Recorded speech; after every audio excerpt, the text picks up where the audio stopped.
What's going on, everyone? It's Justin here, and today I'm here to bring you a what's in my travel bag video, specifically focused on the tech products and accessories that I bring with me around the world. So as always, I'm gonna link everything down in the description section below. And I know it's been a few years since I made this video because I just wanted to find the perfect location. And this weekend, I'm staying at the Hinter House in Mont-Tremblant in Quebec. If you guys would like to win an item from this video, just go ahead and make sure you subscribe to the channel, drop a like on this video, and leave a comment down below as to what your favorite item is. And I'll be picking a winner in 2 weeks, so make sure you leave your Instagram username down below as well. So without further ado, let's just go ahead and get started. So for starters, I've switched out my luggage, and over the years I've had away luggage, monos, and I recently picked up 2 of them, and that includes a Rimowa hybrid carry-on that is more for like shorter trips, as well as this one from DB Journey. This is the MacBook Pro, and is their new line of luggages, and it's really optimized for people who I think travel a lot, but more specifically for videographers and photographers as well, where you have a ton of gear. This bag, I would say, is kind of in the middle in terms of the size. I've had the standard size as well as larger carry-ons in the past, and if you live in Europe, I would say this might be a little bit large, but if you're in North America, a larger carry-on such as one from Monos allows you to maximize the amount of space in terms of what you can bring. What I like about this one specifically is the build quality is really nice, but it also looks great. Super durable, has metal going along the edges, it rolls really nicely, and on top of that, I went with the one that opens on the front, and so I have all of my stuff just packed in the front, and in compact spaces it's easiest to open up, grab any pieces of equipment, but also when it comes to clothing, I found that it is easier to be able to just open it from the top. And there's also compartments here for my laptop, accessories, memory cards, and more, and I just think it is a really good balance based on what I need. In terms of what I don't like about it, it is kind of overpriced, and on top of that, I like the fact that you can lock right here, but I would have liked if it was like a built-in lock, because a lot of times I feel like I would lose the external lock. But if you're looking for a solid piece of luggage, this is a really good one. If you're looking for a stylish side of things, the Rimowa Hybrid is one of my favorites. And if you're looking for a practical with plenty of space, but also relatively good durability, then the Monos Hybrid Carry-On is the one that I've been using for so many years, but it is kind of nearing the end of its life. As for the backpack side of things, I've had this one here for 3 years now, and it is just a Gucci nylon backpack, and I picked it up in Italy, so it was a lot cheaper than what I would have paid in North America, but it gets a job done. It's got a zipper on the top, it has compartments on the side, it also has a front compartment here, some space for my laptop in the back, and it has a really good amount of storage, but I like the fact that it is expandable. I have looked through different backpacks that I've kind of liked lately, including the one from Rimowa, but I just figured this is a really good overall nylon backpack that is held up, looks great as someone who kind of likes the fashion side of things as well as tech, and that is why I've stuck to it. Beginning with probably my favorite piece of tech of 2024 so far, this is the Fujifilm X100 Mark VI. The most popular camera in the past couple years, hands down. If you guys have been looking at TikToks, Instagram Reels, it really has become a popular trend. And even though the previous generation was out for so many years before it really caught on, this new generation really does improve in every single aspect. And I do feel like for a lot of people, it is going to be worth the money. This new generation features a 40 megapixel sensor, and on top of that, 6 stops of in-body stabilization, and also the fact that it is able to record internal video at 6K resolution at a 10-bit codec in 422 f-log, which means you can really record some cinematic videos directly from a little camera like this. The photos have been incredible, and as someone who has used the previous generation as well as tried out cameras such as the Leica Q2, that is a lot more expensive, I think this is the best overall value, and you also get 20 film simulations that are included, and that is really what makes this camera so much fun. There is a whole ecosystem and community of people who are making great recipes for this camera, and so you get a filmic digital look, but I also have some accessories, and that includes a wide-angle adapter as well as a telephoto adapter, and that allows me to expand the focal length beyond being able to crop into the images because it is 40 megapixels. The other new addition though is the MacBook Air 13-inch with an M3 processor. I just got this right before I left on this trip, and it is the new 2024 MacBook Air. I have it in Starlight in the 13-inch model, and I did try out the 15-inch for a little bit, and even though I really liked it, honestly, portability is key.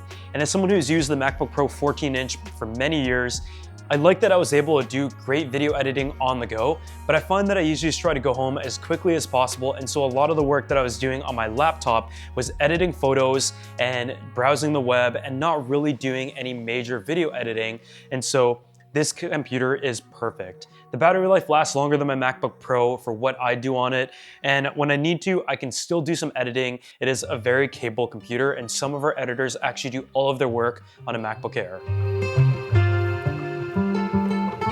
Another very important thing though is the AirPods Pro, and these are really good for noise canceling, and I just find there's nothing worse than having all these cables running around on the plane when the seat is already tight enough. And so this right here is what I typically use when I'm watching movies, listening to music, because I find that it's able to noise isolate well enough. The battery life is great, the spatial audio is great, and it's really just being the go-to. Nothing really much to say about it. And right now I have it inside of a Nomad modern leather case. Another really underrated tool, and I feel like this is more so part of EDC, is my phone. I'm using the iPhone 15 Pro Max since it came out, and this can capture incredible content as well at a resolution of 48 megapixels as well as 4K video, and the stabilization is great. It is also really good in terms of battery life, and it really is like my ultimate EDC tool whenever I'm traveling. I currently have it on a Nomad case, and in terms of some of the other cases that you should also go ahead and check out from Nomad, it is their rugged case. These cases are built out of incredible materials, very durable, and they also come in some very fun colors as well. And especially if you're like an outdoorsy person or you work in construction, for example, if you drop your phone a ton, you should definitely look into a rugged case because it just gives you that extra layer of protection. I absolutely love my iPhone. It is in a titanium color, and it's probably the happiest I've been with an iPhone in a very long time, and I love this case combination, and it really took a great case for me to switch out of my Apple silicone case.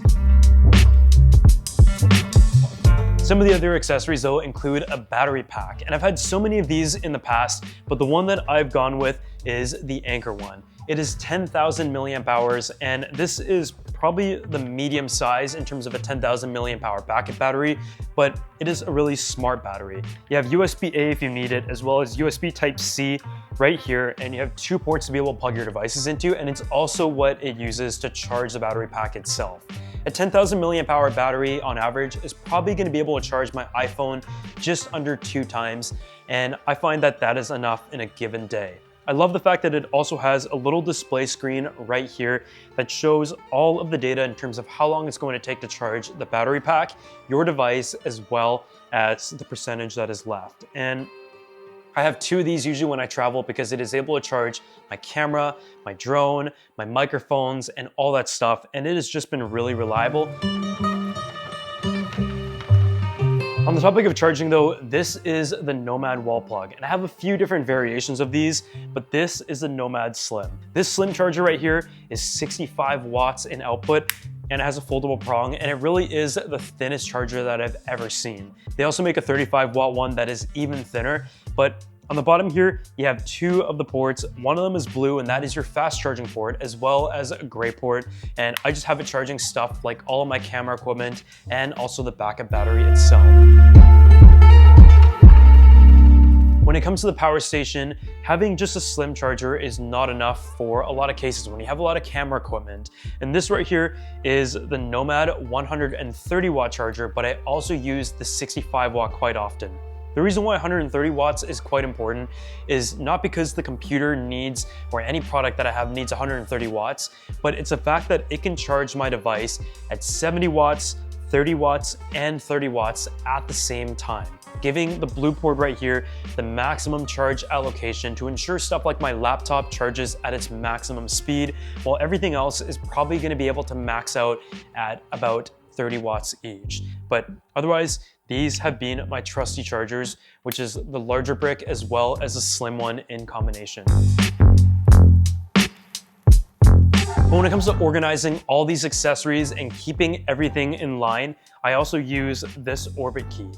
And this is a little charging thing that not only serves as a charger for your wireless pad, but it also has some storage inside. So you can have stuff such as your cables, your AirPods, camera accessories, and all that stuff. And you can configure the inside exactly the way that you would like, and also store stuff such as cards and cash in this pocket here.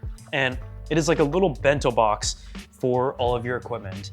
I think it is very overpriced for what it is, but it comes in two different fun colors. It's something that I use, and you just go ahead and plug it into the wall, and you have a wireless charging pad, and it's nice just to be able to store all of your stuff very safely and organized, especially with a crazy backpack and suitcase setup that I usually have. And so this has been a really fun accessory to bring around.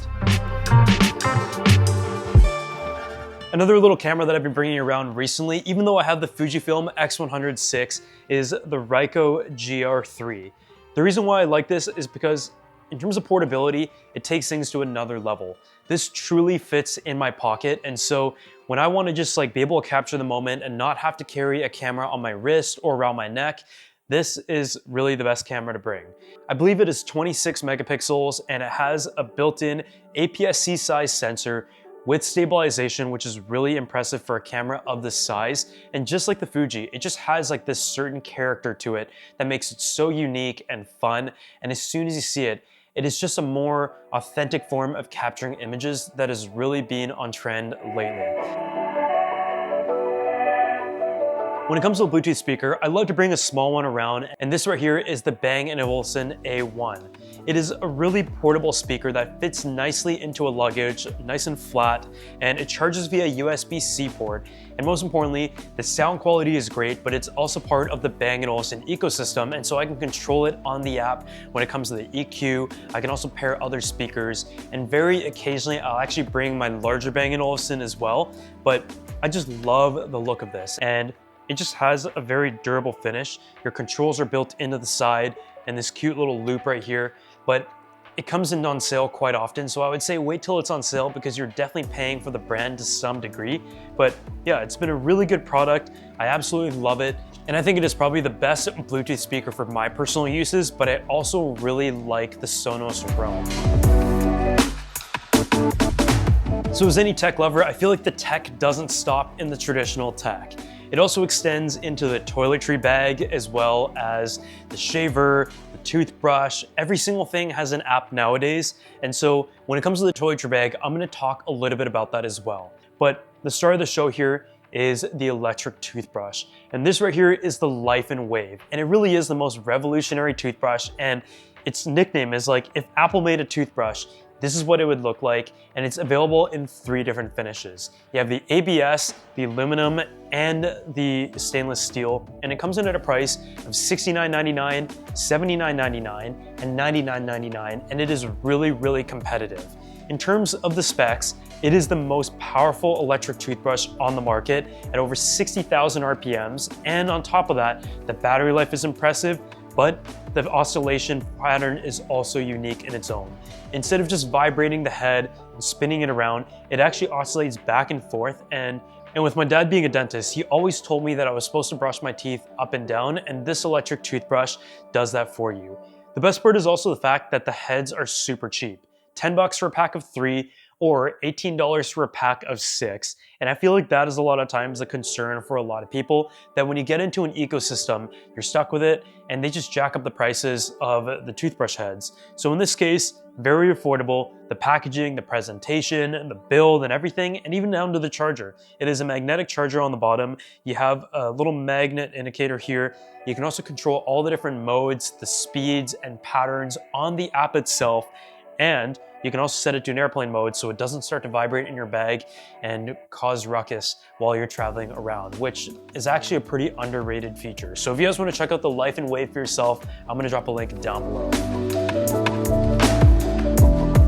So when it comes to the world of camera accessories, this is another Swiss Army knife, and this is the Osmo Pocket 3 from DJI, and this generation specifically is much improved. I was really skeptical for quite a few years, and I never thought I wanted one because I just feel like it wasn't able to replace the smartphone, and in a lot of ways it isn't, but I think this one is actually compelling because it includes many important features that really do make it a good offering. It has the gimbal element that DJI is really good at, and when it comes to like architectural videos and vlogs, you're gonna notice that having proper movement on a gimbal really does make a big difference when it comes to the cinematography. And on top of that, this one is able to record video vertically as well, and you can also shoot in D-Log. It is 10-bit, and it has a 1-inch sensor. That is really important because I just found the video quality was a sacrifice on some of the previous generations, and so now being able to like record video like this, have it in different modes, have it track subjects, and just do like general vlogging, while also being able to just flip it vertically and record like effortlessly, having some movements involved, and even running around with it while ensuring the quality is still gonna look great, is the reason why I love this little camera. As for the drone that I'm using at the moment, this right here is the DJI MINI 4 Pro. And it is one that, again, just like the Pocket 3, has a lot of improvements in the current generation that made me go ahead and purchase the new one. Its battery life is really good, but most importantly, the video quality is great. It has 10-bit 422 D-Log, and that is very important to me, having the 422 and the 10-bit, because it allows me to grade the footage and ensure the quality and the latitude is enough to be able to combine it with the rest of the video that we record on cameras on the ground. And with this screen right here, it is really handy, completely hands-free of having to connect my phone and all that stuff to it, and I can get this in the air in seconds, but having the option to natively record in vertical is just as handy. The fact that the gimbal rotates is amazing, and so usually I travel around with the DJI MINI 4 Pro because it is also under the 250 gram weight limit, which is the restriction when it comes to needing the permits and license when you're flying in different places around the world. As for some of the other little travel optimizations, these are some little packing cubes from Monos. And you can buy ones from Monos, from Rimowa, or you can go on Amazon and buy a whole pack for 20 bucks. It really doesn't matter. Nobody has to see these, but I've seen a bunch of people do like packing episodes go viral, and I've had these sitting in storage for so many years, and I just didn't really use them, and I didn't really know why. But after I started packing my camera gear and my clothing, I found that it's nice to have stuff like undergarments, socks, underwear, and even crew necks stuffed into here, and then using my hoodies and stuff to be able to pad the camera equipment.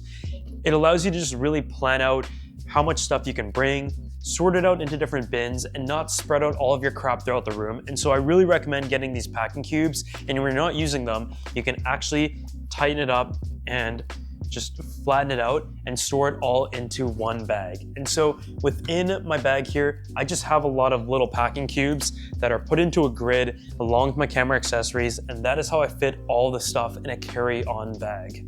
But otherwise, thank you guys so much for watching this What's in My Bag episode for 2024, and I'm gonna do many more of these. I'm gonna do What's in My Bag weekend edition. I'm gonna do different ones depending on the destination, and I think it's fun to just change up the theme, test out some different products, and just try to see what works and what doesn't, because that is what an optimized gear bag is all about, and that's the reason why I create these videos. And as always, if you guys enjoyed it, make sure to go ahead and drop a like, subscribe to the channel, and I'll see you all in the next one.